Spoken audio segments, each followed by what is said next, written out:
ಏನೊಂದು ಇವತ್ತು ನಮ್ಮ ಪ್ರತಿಪಕ್ಷದ ನಾಯಕರಾದಂಥ ಸನ್ಮಾನ್ಯ ಆರ್ ಅಶೋಕ್ ಅವರು, ರಾಜ್ಯ ಬಿಜೆಪಿ ಅಧ್ಯಕ್ಷರಾದಂಥ ಸನ್ಮಾನ್ಯ BY ವಿಜೇಂದ್ರ ಅವರ ಇವರಿಬ್ಬರ ನಾಯಕತ್ವದಲ್ಲಿ ಕರ್ನಾಟಕ ರಾಜ್ಯದಲ್ಲಿ ದಲಿತರ ಹಣವನ್ನ, ಬಡ ದಲಿತರ ಹಣವನ್ನ ನೇರವಾಗಿ ಲೂಟಿ ಹೊಡೆದಂತ ಈ ಕಾಂಗ್ರೆಸ್ ಸರ್ಕಾರವನ್ನ ವಜಾ ಮಾಡಬೇಕು.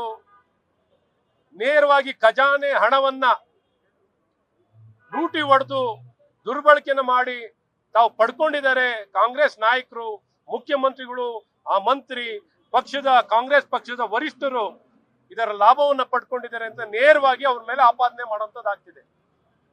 ಇಷ್ಟೆಲ್ಲ ನಡೆದಿದ್ರು ಒಬ್ಬ ಸರ್ಕಾರಿ ನೌಕರ ಆತ್ಮಹತ್ಯೆಯನ್ನ ಮಾಡಿಕೊಂಡು ಬಹಳ ಸ್ಪಷ್ಟವಾಗಿ ಬಯಲಿಗೆಳೆಯುವಂತ ಕೆಲಸ ಮಾಡಿದ್ರು ಈ ಬಂಡಗೆಟ್ಟ ಸರ್ಕಾರ.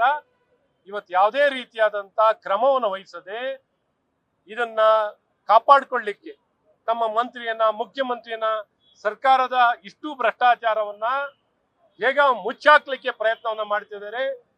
ಯಾವೊಂದು ರಾಜ್ಯ ಸರ್ಕಾರದ ವ್ಯಾಪ್ತಿಗೆ ಬರಲ್ಲ. CBI financial fraud public sector ನಲ್ಲಿ ಆಗಿದೆ ಅಂತ ತಕ್ಷಣವೇ ಅದು CBI ವ್ಯಾಪ್ತಿಗೆ ಬರುತ್ತೆ. ಆ CBI ವ್ಯಾಪ್ತಿಗೆ ಬಂದಿದ್ರು ಸಹ ಇದನ್ನ ತಡೆಗಟ್ಟಲಿಕ್ಕೆ ಹೇಗಾದರೂ ಸಾಕ್ಷಿಗಳನ್ನ ನಾಶ ಮಾಡ್ತಿದ್ದಾರೆ. ಇಷ್ಟು ದಿನ ಆದರೂ ಪರಿಶಿಷ್ಟ ಪಂಗಡ ಹೆಸರಿನಲ್ಲಿ ಅಧಿಕಾರಕ್ಕೆ ಬಂದು ಅಹಿಂದ ಅಂತ ಹೇಳ್ಕೊಂಡ ಅಂತ ಈ ಮುಖ್ಯಮಂತ್ರಿ ಅಹಿಂದದ ದುಡ್ಡನ್ನ ನೇರವಾಗಿ ಒಬ್ಬ ಆರ್ಥಿಕ ಸಚಿವನಾಗಿ ಇವತ್ತು ಜವಾಬ್ದಾರಿ ಇಲ್ಲದೆ ಇವತ್ತು ಲೂಟಿಯನ್ನ ಮಾಡಿ ಸುಮ್ಮನೆ ಕೂತಿದ್ದಾರೆ. ಯಾವ ನೈತಿಕತೆನೂ ಇಲ್ಲ, ಯಾವ ಮೌಲ್ಯನೂ ಇಲ್ಲ. ಈ ರೀತಿ ಬಂಡಗೆಟ್ಟದ ಭ್ರಷ್ಟ ಸರ್ಕಾರ. ಇದನ್ನು ವಜಾ ಮಾಡಬೇಕು ಅಂತ ಇವತ್ತು ನಮ್ಮ ಪ್ರತಿಪಕ್ಷದ ನಾಯಕರು ಬಹಳ ಸ್ಪಷ್ಟವಾಗಿ ರಾಜ್ಯಪಾಲರಿಗೆ ತಕ್ಷಣ ಸರ್ಕಾರವನ್ನು ವಜಾ ಮಾಡಬೇಕು, ಕ್ರಮವನ್ನು ವಹಿಸಬೇಕು. ಯಾವ ಅಡಚಣೆ ಇಲ್ಲದೆ CBI ತನಿಖೆ ಮಾಡೋ ರೀತಿಯಲ್ಲಿ ಪೊಲೀಸ್ ಇಲಾಖೆ ಸಹಕಾರವನ್ನು ಕೊಡಬೇಕು.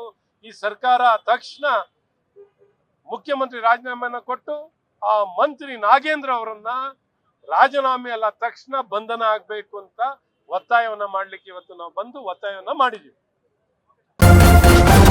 ನ್ಯೂಸ್ ಫಸ್ಟ್ ನಿರ್ಭೀತಿಯಿಂದ ನಿಮ್ಮ ಪರವಾಗಿ.